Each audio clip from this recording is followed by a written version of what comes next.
Madame Rajavi, friends, I'm old enough to remember 33 years ago the democratic rising of the people of Iran to overthrow the monarchical regime.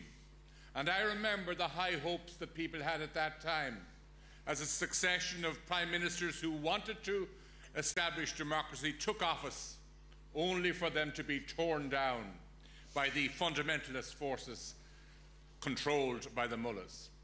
Now it is time for this anniversary to be marked by a return to hope of a democratic transformation in Iran.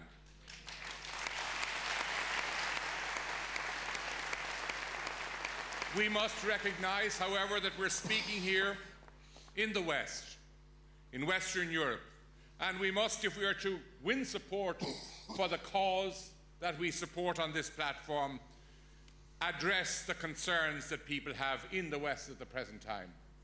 And aside from the perilous state of the world economy, the big worry that people have in the West at the moment is of the possibility of war in the Gulf and all that that would bring with it because of the threat posed to world peace by the nuclear weapons program of the Iranian regime. That threat to world peace is of deep concern because once a war is started, no matter how good the cause for which it may be started, it is very difficult to bring it to an end, and new causes take over and war gains its own momentum. And there are many who say, unfortunately and with regret, that there is no alternative to sanctions and threats of violence to deter the regime in Tehran from the foolish course that they are following at the present time. But I believe, and I believe strongly, that there is a better way. There is a better way than sanctions, a better way than military force or the threat thereof. And that better way is support for the democratic transformation of Iran. And that means, my friends, support for Madame Rajavi and her organisation. Because unlike those who took power in the wake of the change in regime 33 years ago, she is fully prepared for power. She understands the needs of our people.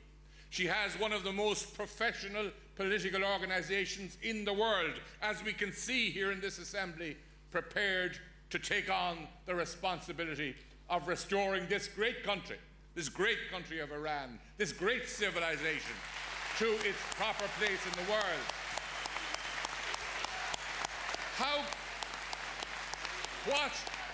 What a huge waste it is that is currently occurring in Iran.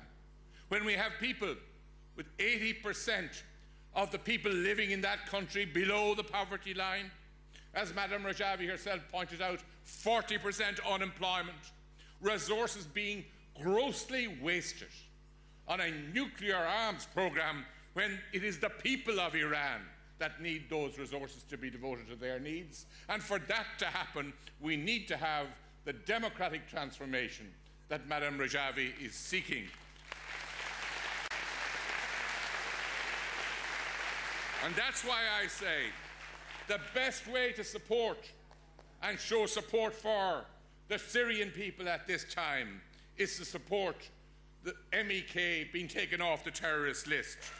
The best way to guarantee the peace in the world that we in this part of the world so desperately need is to support the removal of the MEK from the terrorist list. And for these reasons, I'm very proud to share the platform with all the other speakers who have the same conviction as I have, a most distinguished platform which I think in itself speaks for itself for the support in the world and across all political divisions that there is for the democratic transformation that Madame Rajavi is seeking, with the support, with the vital, heroic support of the people in Camp Ashraf today. We are thinking of you on this historic day for Iran. Do not fear. Do not fear, I say directly to the people in Camp Ashraf. We are on your side and we will not forget you.